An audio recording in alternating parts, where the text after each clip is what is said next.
नमस्कार दोस्तों। पिछली वीडियो में हमने जाना कि वेब डिजाइनिंग के बारे में, कि वेब डिजाइनिंग क्या होती है, क्यों सीखना चाहिए हमें, और सीमस के बारे में उसमें हमने जाना, और जो नॉन एचटीएमएल कोर्स होते हैं उनके बारे में जाना। तो आज हम जानेंगे एचटीएमएल के बारे में, जो हमारा पहला लेक्चर है। अब इसके बाद से हम एचटीएमएल के पूरे डेप्थ में जाएंगे, पूरे डीप में जाएंगे, आपको हर एक जानकारी देंगे इसके बारे में। तो एक बार हम देख लेते हैं कि अभी इसके पहले लेक्चर्स में हमने क्या क्या जाना, एक बार ब्रीफ कर लेते हैं। ये हमारा वेब डिजाइनिंग का कोर्स चल रहा है, सभी के लिए फ्री है, हिंदी में है। और ये हमने बताया कि ये क्यों ज्यादा इंपॉर्टेंस है इसके क्या क्या फायदे हैं। अभी तक हमने जाना वेब डिजाइनिंग के लाभ क्या क्या हैं। उसके बाद हमने ये जाना कि कौन कौन से एप्लीकेशंस हम इसमें सिखाएंगे, जैसे web designing, graphic designing, mobile application, web development और मार्केटिंग, डिजिटल मार्केटिंग। इसके बारे में हमने जान लिया है कि हमने इसमें क्या क्या सीखना है। डिजाइनिंग के बारे में कौन कौन से टूल्स हमने सीखने हैं। उसके बाद सीएमएस के बारे में हमने पिछले वीडियो में बता दिया है कि कितने सीएमएस हैं, राउंड अबाउट 30 सीएमएस हैं जिनके बारे में हम जानेंगे। उसके बारे में हमने थोड़ा इंट्रोडक्शन दे दिया आपको। तो आज से हमारा शुरू होगा ये पहला लेक्चर, जो हमारा है एचटीएमएल। तो एचटीएमएल क्यों जरूरी है, सबसे पहला क्वेश्चन होता है। या फिर एचटीएमएल है क्या? एचटीएमएल एक लैंग्वेज है जो सभी प्लेटफॉर्म में यूज होता है, चाहे आप कोई भी लैंग्वेज सीख लो, जावा, पीएचपी, .NET, QA, कुछ भी A to Z आप कुछ भी आप सीखना चाहते हो तो उसमें आपको HTML की जरूरत पड़ेगी। तो आज हम सबसे पहले वेब डिजाइनिंग के पहले लेक्चर को देखते हैं, HTML। तो इसके HTML को हम टैग्स को शुरू करने से पहले हम ये जान लेते हैं कि HTML शुरू कहाँ से हुआ। आज जो देखते हैं, HTML सबसे पहले 1.0 आया 1991 में। फिर उसके बाद 2.0 आया 1995, फिर 3.2 आया 1997, फिर 4.1 आया, फिर HTML5 आया। अब इसके बारे में हम थोड़ा सा डिटेल में बताता हूं मैं आपको कि HTML1 के बारे में। HTML की शुरुआत 1991 में हुई, जब सबसे पहले 1.0 आया। इसको लाने वाला कौन था? टिम बर्नर्स-ली ने। टिम बर्नर्स-ली इसको लेके आए सबसे पहले। अब इसमें क्या था कि ये बहुत बेसिक था और इसमें बहुत सारी चीजें नहीं चलती थी। इसमें हाइपर लिंक्स चलते थे, जैसे टेक्स्ट वगैरह चल जाते थे, लेकिन उसमें क्या था कि इमेजेस नहीं चलता था, टेबल्स नहीं चलते थे, फॉर्म का इस्तेमाल नहीं कर सकते थे आप। इमेजेस, टेबल और फॉर्म का इस्तेमाल आप इस HTML में नहीं कर सकते थे, जिसकी वजह से बड़ी सारी दिक्कतें आ रही थी। तो फिर उसके बाद इसको नकारा गया, थोड़ा सा इसको अपग्रेड किया गया। फिर उसके बाद आया 2.0 1995 में ये आया, दोबारा से थोड़ा सा रिवाइज किया गया इसको। इसमें जो फॉर्म पहले नहीं इसमें चल रहा था, अब फॉर्म इसमें सबमिट होने लगे, टेबल्स यूज होने लगा, बेसिक लेआउट्स तैयार होने लगे। पहले क्या होता था कि सिर्फ सिंपल टेक्स्ट लिखे होते थे किसी भी वेबसाइट पे। जब वेबसाइट बनती थी या कुछ भी HTML में लिखा जाता था तो सिंपल टेक्स्ट लिखा होता था, या कुछ भी ऐसे फेंका पड़ा होता था, ऐसा कोई लेआउट वगैरह नहीं था। तो धीरे धीरे फिर इसमें फॉर्म आ गए, टेबल्स आ गए, फिर बेसिक लेआउट्स आ गए। अब इसमें क्या था कि ऑडियो और वीडियो सपोर्ट नहीं कर रहा था 2.0 में। उसके बाद स्टाइलिंग जैसे CSS वगैरह या कलर वगैरह हम नहीं कर पा रहे थे इसमें, तो फिर धीरे धीरे इसको भी चेंज किया गया। फिर इसके बाद दोबारा से इसको रिवाइज किया गया 1997 में। इसको 1997 में 3.0 आया। इसमें इमेजेस सपोर्ट करने लगी, आउटलाइंस, अलाइनमेंट, स्क्रिप्टिंग जैसे जावास्क्रिप्ट और बहुत सारी चीजें इसमें सपोर्ट करने लगी। अब पहले जो ब्राउजर्स वगैरह काफी थे जो नहीं सपोर्ट करते थे, इसमें काफी ब्राउजर सपोर्ट भी करने लगे। टेबल डिजाइन इसमें बेहतर हो गया, लेआउट्स हो गए। उसके बाद ये क्या था, रिस्पॉन्सिव इसमें नहीं था। 3.2 जब आया तो इसमें रिस्पॉन्सिव नहीं था। रिस्पॉन्सिव का मतलब होता है कि मोबाइल वगैरह पे ये प्रॉपर तरीके से दिखता नहीं था, कटा हुआ आता था, इधर उधर फेंका हुआ आता था। तो इसके बाद दोबारा से रिवाइज किया गया HTML को। फिर HTML 4.1 आया। ये काफी टाइम तक इसको यूज किया गया, ये 1999 में आया और ये सन 2008 तक यूज किया गया। इसका लंबा पीरियड था क्योंकि इसमें बहुत सारी चीजें रिवाइज कर दी गई थी। ब्राउजर सपोर्ट इसमें बहुत अच्छा मिल रहा था, CSS सपोर्ट करने लगा था। उसके बाद मल्टीमीडिया, जैसे थर्ड पार्टी की मल्टीमीडिया सपोर्ट होती थी, इसका अपना ऑडियो वीडियो सपोर्ट नहीं करता था। फिर भी इसमें अपना ऑडियो वीडियो सपोर्ट नहीं करता था, अगर आप चेक करेंगे तो। उसके बाद फिर भी इसमें जो भी खामियां थी उसको थोड़ा सा और रिवाइज किया गया। इसमें बहुत सारे टैग नहीं थे जो हमें दिन ब दिन जरूरत पड़ रही थी उसको। अगला फिर हमें रिवाइज करने की जरूरत पड़ी। अगला आया HTML5 जो सन 2008 से आज तक चल रहा है। HTML5 में बहुत सारे टैग जोड़े गए, जैसे हेडर टैग हो गया, नैप टैग हो गया, सेक्शंस हो गए, असाइड हो गया, साइड बार हो गए, बहुत सारे टैग्स इसमें ऐड हुए। इसमें ऑडियो वीडियो का अपना टैग हो गया, कोई थर्ड पार्टी इसमें नहीं थी। अब ये पूरी तरह से सपोर्ट करने लगा, कैनवास सपोर्ट करने लगा, SVG सपोर्ट करने लगा, और ऑफलाइन वगैरह इसमें सारे सपोर्ट होने लगे, API वगैरह यूज होने लगी। API का मतलब जैसे जो व्हाट्सएप वगैरह के ये सब चीजों के API वगैरह यूज होने लगे। अब इसमें क्या था, मोबाइल और रिस्पॉन्सिव डिजाइन फ्रेंडली सपोर्ट होने लगा। जो हम मोबाइल पे जैसे ओपन करते हैं तो प्रॉपर तरीके से विजिबिलिटी आने लगी, नहीं तो पहले नहीं था। कुछ पुराने ब्राउजर्स को अब सपोर्ट नहीं करता है, जैसे ओपेरा मिनी वगैरह जैसे बहुत पुराने ब्राउजर्स हैं, तो इसमें थोड़ा सा कम सपोर्ट करता है। अदरवाइज अब जो लेटेस्ट ब्राउजर्स ने भी काफी अपने आप को अपग्रेड किया। जैसे AI में बड़ी प्रॉब्लम्स आती थी, AI के लिए अलग अलग कोड लगते थे। फिर क्रोम के लिए भी ऐसे ही था कि क्रोम के लिए हमें अलग से कोड लगाने पड़ते थे, ब्राउजर सपोर्ट के लिए बड़ी प्रॉब्लम आती थी। अभी ऐसा कुछ भी नहीं है, अब सारे ब्राउजर्स मोस्टली सपोर्ट करते हैं एकदम बिल्कुल भी HTML5 जब से आया है, और ये बहुत अपग्रेडेड है। इसमें सारी खामियों को ऑलमोस्ट दूर कर दिया गया है।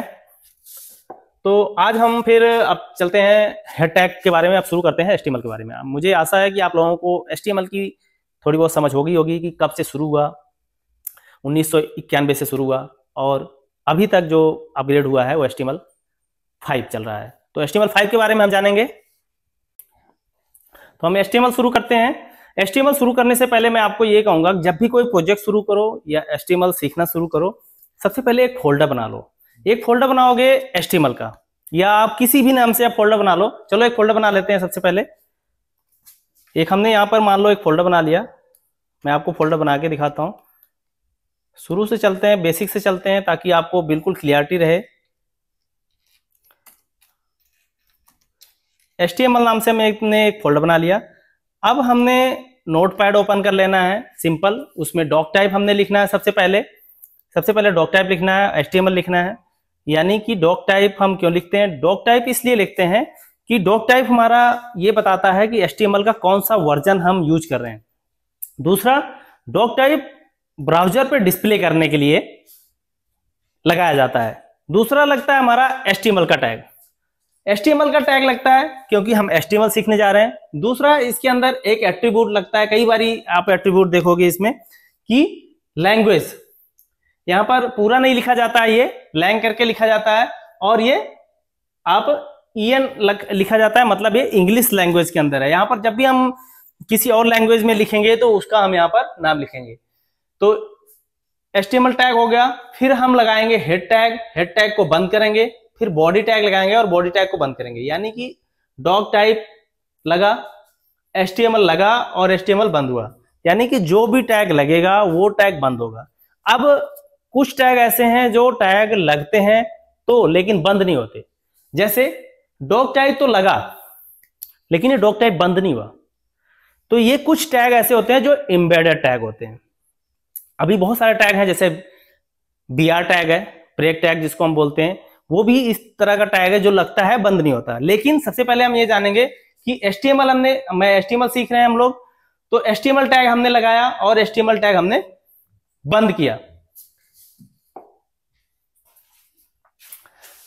HTML टैग लगा, HTML टैग यहां पर बंद हुआ। यानी कि ये जो हमारा क्रॉस दिख रहा है यहां पर HTML से पहले, इसी से हम HTML को बंद करते हैं।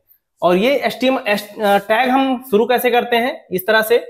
मान लो हमने HTML लगाना है, HTML टैग लगा, और HTML टैग को अगर हमने बंद करना है तो इस तरह से क्रॉस लगाएंगे और HTML टैग हम बंद करेंगे। ठीक। अब इसके अंदर जो भी चीजें, जो भी क्रियाएं करेंगे, इसके अंदर करेंगे। तो देखते हैं आगे। उसी तरह से यहां पर HTML टैग लगा, HTML टैग बंद हुआ। अब ये होता है हेड टैग। हेड टैग में जो भी चीजें लिखी जाती हैं वो दिखती नहीं है, मतलब वो ब्राउजर पे हमें नहीं दिखती। अभी हम बताने वाले हैं आपको कैसे नहीं दिखती। हेड टैग लगा और हेड टैग क्रॉस के साथ ये बंद हुआ। फिर बॉडी टैग लगा और बॉडी टैग बंद हुआ। तो चलो आगे देखते हैं, इसको पहले सेव कर लेते हैं। इसको हम सेव करते हैं, कंट्रोल एस करेंगे, सिंपल कंट्रोल एस करेंगे तो पूछेगा हमसे कि कहां पर सेव करना चाहते हो। तो हमने एक डेस्कटॉप पर एक अभी हमने फोल्डर बनाया था HTML के नाम से, तो उस फोल्डर के अंदर हमने सेव करना है। लेकिन सेव किस नाम से करना है, आप कुछ भी नाम से सेव कर सकते हो, जैसे कुछ भी abc.html और कुछ भी xyz.html, कुछ भी आप यहां पर नाम डाल सकते हो। जैसे मैं डालूंगा index.html। index.html ही क्यों, अब हम इसको सेव करते हैं, ये सेव हो गया index.html के नाम से। आप यहां पर देख सकते हैं index.html के नाम से सेव हो गया। और ये index.html ही क्यों, जब हमने index.html के नाम से सेव कर दिया, देखोगे यहां पर चीजें कलर आ गई। ये कलर क्यों आ गई, क्योंकि हम नोटपैड प्लस प्लस यूज कर रहे हैं। नोटपैड प्लस प्लस की अपनी एक विशेषता है जो टैग्स को कैटेगराइज कर देता है। अगर हम सिंपल नोटपैड में लिख रहे होते हैं तो इस तरह से कलर ना होता, लेकिन हमें कलर पे नहीं ध्यान देना, हमें अपने गोल पे फोकस करना है। तो हमने index.html के नाम से सेव किया। और index.html के नाम से ही क्यों सेव किया, हम abc के नाम से क्यों नहीं सेव किए, इसलिए क्योंकि जब हम जैसे www.chandigarhitsolution.com लिखते हैं तो जो पहला पेज उठाता है वो इंडेक्स को ही उठाता है। जस्ट सपोज कि इसी फोल्डर के अंदर मैं एक about.html के नाम से एक पेज और बना दूं तो वो पहला पेज नहीं आता है। जैसे मान लो chandigarhitsolution.com डालता हूं तो वो index.html को ही एज ए डिफॉल्ट पेज मानता है। ठीक, तो जब भी हम पहला पेज सेव करेंगे या होम पेज सेव करेंगे उसको index.html के नाम से सेव करेंगे। तो अभी तक हमने जान लिया कि HTML हमने कैसे सेव करना है। अब हम चलते हैं नेक्स्ट देखते हैं। अभी तक हमने डॉक टाइप के बारे में जान लिया। डॉक टाइप के बारे में अभी तक हमने जान लिया कि डॉक टाइप क्यों यूज करते हैं। HTML लगाते हैं, उसके बाद HTML हम बंद करते हैं। फिर हेड टैग लगाते हैं, हेड टैग हमने बंद किया। उसके बाद हेड टैग के बाद हम बॉडी टैग लगाते हैं और बॉडी टैग को बंद करते हैं। इसके बाद हेड टैग के अंदर क्या क्या एक्टिविटी होती है उसके बारे में हम जान लेते हैं। हेड टैग में सबसे पहला आता है टाइटल। और हेड टैग हम लगाते क्यों हैं, सबसे पहले ये जान लेते हैं हेड टैग लगाते क्यों हैं। बहुत बेसिक से चल रहे हैं ताकि हर किसी को समझ में आ जाए। तो हेड टैग हम लगाते क्यों हैं एक्चुअली, इसको थोड़ा सा हम जूम कर लेते हैं ताकि क्लियर आ जाए। तो अभी तक हमने जान लिया कि HTML हमने कैसे सेव करना है। अब हम चलते हैं नेक्स्ट देखते हैं। अभी तक हमने डॉक टाइप के बारे में जान लिया। इसके अंदर हम टाइटल लगाते हैं एक तो, और ये टाइटल दिखता कहां पर है, ये दिखता है ब्राउजर के टॉप बार में। दूसरा दिखता है मेटा टैग। हम देख लेते हैं कि ये दिखेगा कैसे टाइटल, ये 1 बाय 1 चलते भी हैं देखते हुए। हम ये इसको देखते हैं कि कैसे ये दिखेगा। इसको हमने सेव किया है इस फोल्डर के अंदर। इस फोल्डर के अंदर जाएंगे, इंडेक्स के नाम से हमने सेव किया है। इसको हम डबल क्लिक करेंगे जब ये ब्राउजर के ऊपर ओपन हो जाएगा। ब्राउजर के ऊपर ओपन हो गया, लेकिन अभी हमें इसमें इस स्क्रीन पे कुछ भी दिख नहीं रहा है। क्यों नहीं दिख रहा भाई, हमने लिखा तो बहुत कुछ है। अगर मैं आपको कोड दिखाऊं तो यहां पर तो बहुत कुछ हमने लिखा हुआ है, लेकिन हमारे ब्राउजर पे कुछ क्यों नहीं आ रहा है। आ रहा है क्यों, आपको नहीं पता चल रहा है, दिखाता हूं। अगर आप जाओगे यहां पर ब्राउजर पे जाओगे तो हमने यहां पर सबसे हेड टैग के अंदर ये डाला है टाइटल। अगर आप चेक कर पाओगे यहां पर टाइटल लगा हुआ है। अब हम ब्राउजर पे जाएंगे तो आपको यहां पर दिखेगा चंडीगढ़ IIT सॉल्यूशंस, ये हेड टैग के अंदर डाला हुआ है। ये देखो यहां पर हेड टैग के अंदर डाला हुआ है Chandigarh IIT solutions online web tutorials. तो ये कहां पर दिख रहा है, हमें यहां पर दिख रहा है चंडीगढ़ IIT सॉल्यूशंस। तो टाइटल हमें पता चल गया। हेड टैग के अंदर अगर हम जो भी चीजें डालते हैं, एक तो वो यहां पर डिस्प्ले नहीं होती है बॉडी। क्यों, क्योंकि उसके लिए हम बॉडी टैग में, जब भी हम बॉडी टैग में कुछ भी लिखेंगे वो चीजें यहां पर डिस्प्ले होंगी। हेड टैग बेसिकली इस बॉडी टैग को एक इंडिकेशन देता है। जैसे हमारा मस्तिष्क होता है उसी तरह से हेड टैग के अंदर जो भी चीजें होती हैं वो बॉडी टैग को इंडिकेट करती हैं, उसको निर्देश देती हैं कि हमें क्या चीज चलाना है। तो आगे नेक्स्ट हम देखते हैं, आता है मेटा टैग। मेटा टैग हम क्यों यूज करते हैं, बहुत इंपॉर्टेंट है। कहीं भी आप जाओगे तो आपसे कोई भी, जब भी कोई इंटरव्यू ले रहा होगा तो वो पूछेगा मेटा टैग क्यों यूज करते हैं आपसे, क्योंकि ये शुरुआती टैग्स हैं। तो मेटा टैग के बारे में हमें जानना है। टाइटल टैग के बारे में आपको पता चल गया कि जो भी हम टाइटल डालते हैं वो वेबसाइट के टॉप बार में शो होता है। मेटा टैग एक्चुअली क्या होता है, वेबसाइट वगैरह की जो इन्फॉर्मेशन होती है कि ये वेबसाइट किस चीज के लिए बनाई जा रही है, इसका ऑथर कौन है, कीवर्ड्स कौन कौन से यूज करने हैं, उसके लिए एक्चुअली मेटा टैग यूज किया जाता है। अब पहला जो हमारा मेटा टैग है वो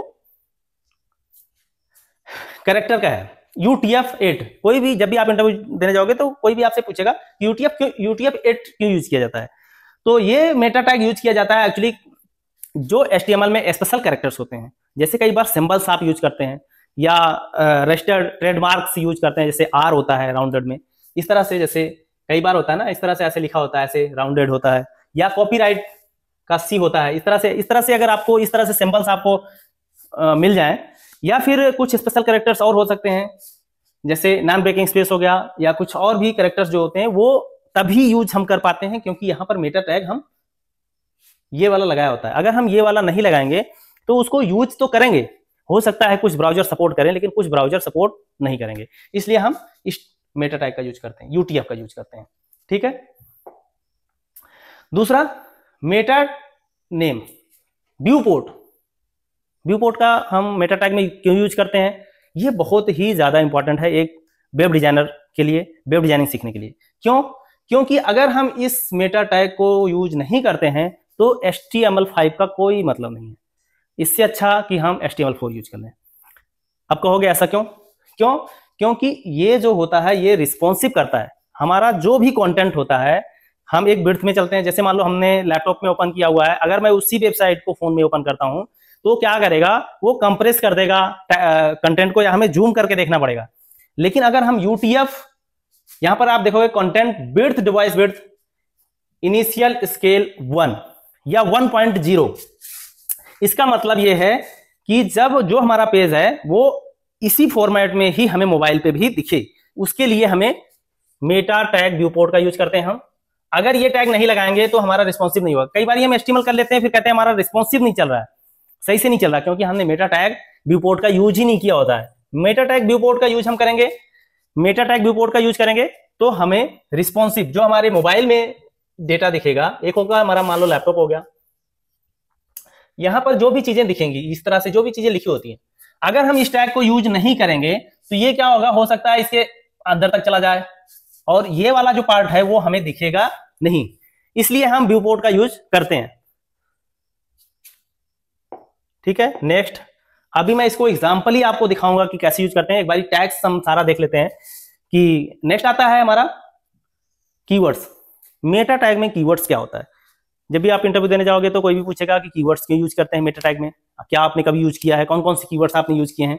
तो कीवर्ड्स में क्या होता है कि जब हम गूगल में कुछ भी सर्च करते हैं तो वो जो कीवर्ड्स होते हैं, जो गूगल हमें कहां से लेके आता है डेटा, गूगल आता है हमारी वेबसाइट पे। जब भी हम गूगल में कुछ भी सर्च करते हैं, जैसे मान लो चंडीगढ़ आईटी सॉल्यूशन मैं सर्च करता हूं, तो चंडीगढ़ आईटी सॉल्यूशन जैसे हमने सर्च किया तो वो जो कीवर्ड्स हमने सर्च किया वो कीवर्ड्स हमें वो फाइंड करना चालू करता है कि ये किस वेबसाइट पे मेटा टैग के अंदर लगा हुआ है। तो जैसे मान लो हमारी वेबसाइट पे लगा हुआ है यहाँ पर HTML, तो HTML जैसे मैं डालूंगा वो जितनी वेबसाइट पे यहाँ पर कीवर्ड्स वो डाला होगा उन वेबसाइटों को लाके डिस्प्ले कर देता है। गूगल यही काम करता है। तो मेटा टैग हम बेसिकली इसीलिए यूज करते हैं कि सर्च के लिए यूज करते हैं कि कौन कौन से कीवर्ड्स को हमने गूगल में सर्च कराना है। जैसे HTML, पाइथन, CSS, ये जो कीवर्ड्स हैं इन कीवर्ड्स को हम डालते हैं। जैसे ये वाला कीवर्ड्स गूगल में कोई भी सर्च करे तो सीधा ये वाली वेबसाइट हमारी डिस्प्ले होके गूगल पर ऊपर आ जाए, इसलिए हम इस कीवर्ड्स का यूज करते हैं। कीवर्ड्स के अंदर कुछ भी आप कीवर्ड्स यूज कर सकते हो। चंडीगढ़ मेटा डिस्क्रिप्शन कैसे यूज करता है मैं आपको बताता हूं। चंडीगढ़ आईटी सॉल्यूशंस पे आगे जस्ट सपोज कि मैं यहां पर चला गया google.com में, गूगल पर चला गया और मैं इसको बोलता हूं कि यहां पर चंडीगढ़ आईटी सॉल्यूशंस। जब भी मैं इसको सर्च करता हूं तो इसमें क्या क्या आया, यहां पर एक टाइटल आ रहा है।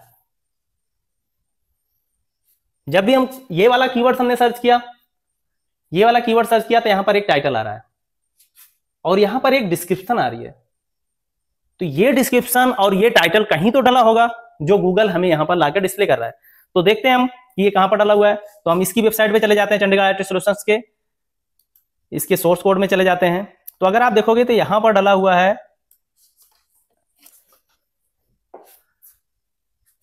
इसके हम वेबसाइट पे चले जाते हैं, तो यहां पर देखते हैं कि इसको कंट्रोल यू करेंगे, जब कंट्रोल यू करेंगे तो आपको यहां पर दिख जाएगा, आपको ये टाइटल डाला हुआ है जो आपको अभी ये गूगल में यहां पर दिख रहा है। जो यहां पर आपको Chandigarh IT solution software development यहां पर दिख रहा है, वो इसकी वेबसाइट के टाइटल में डला हुआ है, सॉफ्टवेयर डेवलपमेंट कंपनी, इस तरह से चंडीगढ़ आईटी सॉल्यूशन। और इसका जो आप देखोगे ये डिस्क्रिप्शन जो आ रहा है यहां पर, ये जो डिस्क्रिप्शन यहां पर आप देख पा रहे हैं, ये डिस्क्रिप्शन आपको यहां पर डला हुआ है यहां पर। तो इस तरह से जो भी हम यहां पर डिस्क्रिप्शन या कीवर्ड्स डालते हैं वो गूगल के उसमें सर्च में आता है जब भी हम कोई चीज सर्च करते हैं। ठीक है, तो नेक्स्ट चलते हैं हम। आपको पता चल गया होगा अभी तक कि डॉक टाइप हम क्यों यूज करते हैं, एचटीएमएल का टैग क्यों यूज करते हैं, हेड टैग हम क्यों यूज करते हैं, टाइटल हम क्यों यूज करते हैं, और टाइटल दिखता कहां है, जैसा अभी हमने गूगल में सर्च करके बताया कि वो टाइटल कहां पर दिखता है।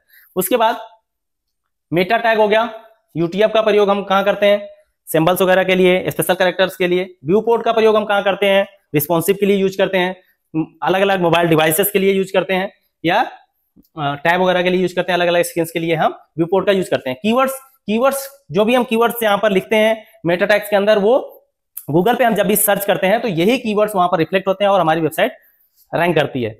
उसके बाद आता है डिस्क्रिप्शन, जैसा हमने अभी आपको दिखाया कि डिस्क्रिप्शन जब भी हम कुछ भी सर्च करते हैं तो वो डिस्क्रिप्शन हम यहां पर जो भी हम डिस्क्रिप्शन लिखेंगे वो डिस्क्रिप्शन वहां पर गूगल में शो होगी। आगे देखते हैं, आगे आता हमारा रोबोट मेटा में क्यों यूज किया जाता है। ये एक्चुअली क्या होता है कि जो गूगल का रोबोट होता है वो हमारी वेबसाइट पे 24 आवर्स से 48 घंटे में इस तरह से आता रहता है। तो हम इसको अलाउ करते हैं या कंटेंट ऑल, इसका मतलब यह है कि हमारी वेबसाइट पे जब भी गूगल का रोबोट आए तो हमारे डेटा को फेच कर सके।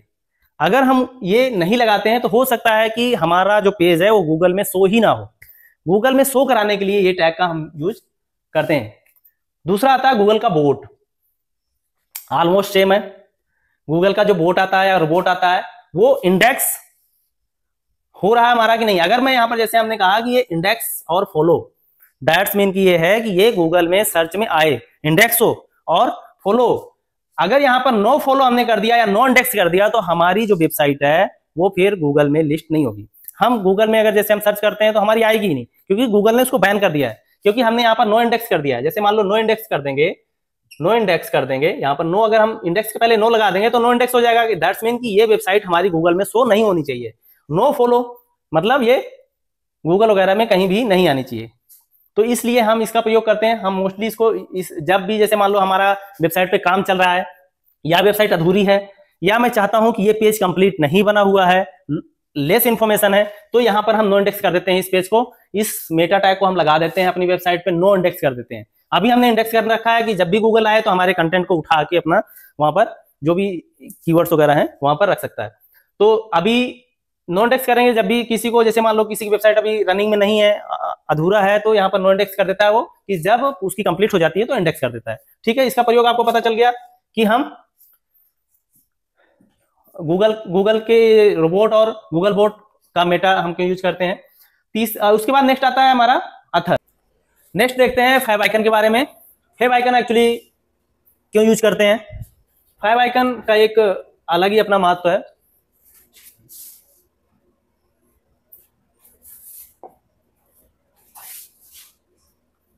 फाइव आइकन, इसको हम करने के लिए सबसे पहले हम एक यहां पर लिंक लगाते हैं। लिंक का टैग इस तरह से लिखते हैं, लिंक रिलेशनशिप, जो रियल लिखा हुआ है आरईएल, यानी कि इसका मतलब रिलेशनशिप। हम लगाने क्या जा रहे हैं, आइकन, तो यहां पर हमने आइकन लिख दिया, रिलेशनशिप आइकन। टाइप क्या हो गया, image x icon. Image x icon का मतलब हुआ जो हम फाइव आइकन का आइकन लगा रहे हैं उसकी बात हो रही है। टाइप हमारा हो गया इमेज। और एचआरईएफ, एचआरईएफ का मतलब ये हो गया कि हम लिंक क्या कर रहे हैं। लिंक में हम उसका पाथ देंगे जहां पर इमेज रखी हुई है, जो हम फाइव आइकन में यूज करने वाले हैं। जैसे यहां पर हमने हमारा एक फोल्डर, हमने एक एचटीएमएल का फोल्डर बनाया था, एचटीएमएल का एक फोल्डर बनाया था, उसके अंदर एक फोल्डर हमने बनाया था इमेज नाम से, एक फोल्डर बनाया था हमने। ठीक, एक फोल्डर हमने बनाया था आईएमजी नाम से, और बाहर ही वहीं पर रखा हुआ था हमारा index.html। ठीक, index.html। तो ये जो इमेज का फोल्डर है, यानी कि HTML, ये फोल्डर हम लिखते नहीं है क्योंकि ये आता नहीं है, तो हमने सीधा बताया कि भाई इमेज टैग स्लैश लगाया, यानी कि ये एक फोल्डर हो गया, इसके अंदर हमारा ये इमेज पड़ी हुई है, यानी इस फोल्डर के अंदर हमारा इस नाम से इमेज पड़ी हुई है, ये लिंकिंग हो जाती है इस तरह से। तो हम दिखाते हैं कैसे पड़ी हुई है। यहां पर आप जाओगे तो देखोगे एक HTML का फोल्डर है। HTML फोल्डर के अंदर हमारा img टैग का नाम का फोल्डर है, जो हमारा यहां पर आप देख पा रहे हो। यहां पर आप देखोगे कि यहां पर img नाम का एक फोल्डर है, ये देखो img नाम का फोल्डर है, उसके अंदर ये एक इमेज पड़ी हुई है। ये जो इमेज आप देख पा रहे हो, ये एक इमेज पड़ी हुई है, इसका नाम क्या है, माइक्रोफोन। इसका नाम क्या है, माइक्रोफोन, यानी कि माइक्रोफोन। और इसका जो फॉर्मेट है वो है PNG फॉर्मेट। ये PNG फॉर्मेट आप देख पा रहे हैं, ये PNG फॉर्मेट, और ये उसका नाम है, ये इस फोल्डर के अंदर पड़ी हुई है। HREF का मतलब है लिंक कैसे करना है। जब भी हम कोई भी चीज लिंक करेंगे तो HREF का प्रयोग करेंगे, ठीक है। टाइप इमेज टाइप है, रिलेशनशिप आइकन है, लिंक टैग है, ठीक। तो इस तरह से हम फेव आइकन को किसी भी वेबसाइट पर लिंक करते हैं, और ये बहुत ज्यादा इंपॉर्टेंट क्यों हो जाता है वो अब मैं आपको दिखाता हूं क्यों।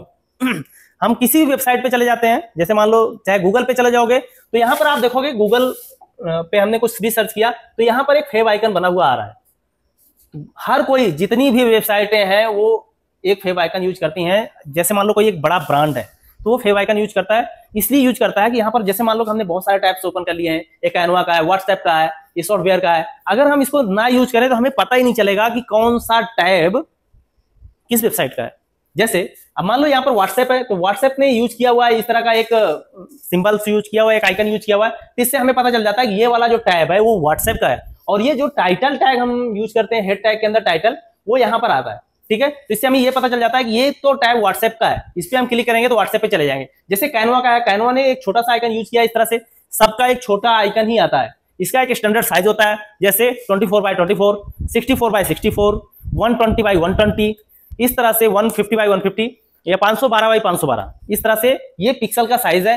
इन साइज में आप आइकन को बना सकते हो, जो जब हम उसको लिंक करेंगे हेडर टैग के अंदर तो यहां पर वो शो होता है। और कहां पर शो होता है, जब भी हम कुछ सर्च करते हैं, जैसे मान लो जस्ट डायल का है, तो जस्ट डायल का यहाँ पर जब भी हम यहाँ पर जैसे मान लो चंडीगढ़ IIT सॉल्यूशन हमने गूगल में सर्च किया, तो चंडीगढ़ IIT सॉल्यूशन की वेबसाइट में जो हमारा फेव आइकन लगा हुआ है वो यहाँ पर शो हो जाएगा। तो इससे हमें ये पता चल जाएगा कि हाँ, ये वाला जो वेबसाइट है वो चंडीगढ़ IIT सॉल्यूशंस का है।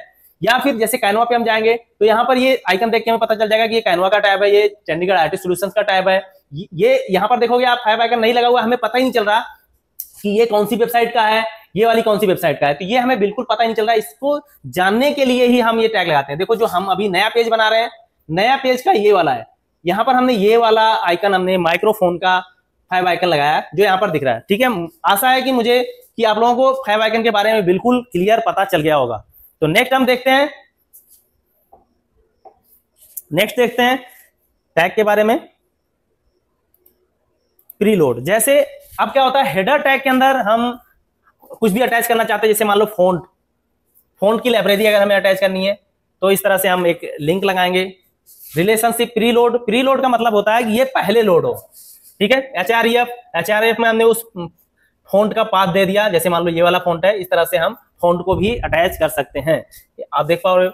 तो इस तरह से हमें अगर फोंट को अटैच करना है तो हेडर में ही फोंट को अटैच करेंगे। फिर उसके बाद मान लो हम CSS अटैच करते हैं, जिससे मान लो CSS होती है कि जैसे मान लो जो पेज होता है उसका कलर बदलना है, उसका लेआउट बदलना है, कौन सा ऊपर रखना है, नीचे रखना है, लेफ्ट राइट, जैसे उसके लेआउट को चेंज करना है, उसको फॉर्मेट करने के लिए, किसी पेज को फॉर्मेट करने के लिए हम CSS का यूज करते हैं। तो ये CSS का टैग भी यहाँ पर लगेगा। अगर मान लो हम कुछ जावास्क्रिप्ट लगाते हैं, कोई एनिमेशन करते हैं, तो भी हेडर टैग के अंदर ही वो चीजें लिखी जाएंगी, ठीक है। तो ये रहा हमारा आज का हेडर कि हेड टैग के अंदर क्या क्या आएगा। तो सबसे पहले आज हमने सीखा डॉक टाइप के बारे में, HTML के वर्जन्स के बारे में कि HTML कहाँ से शुरू हुआ और क्यों HTML का टैग लगाया जाता है, इस HTML टैग के एट्रीब्यूट कौन से होते हैं, जैसे लैंग्वेज का एट्रीब्यूट हो गया। उसके बाद हेड टैग के बारे में हमने जाना, मेटा टैग के बारे में जाना, फाइव आइकन्स के बारे में जाना, लिंकिंग के बारे में जाना। ठीक है, तो हम आशा है कि आप लोगों को ये चीज़ें समझ में आएंगी। अगले लेक्चर में हम जानेंगे HTML टैग के बारे में।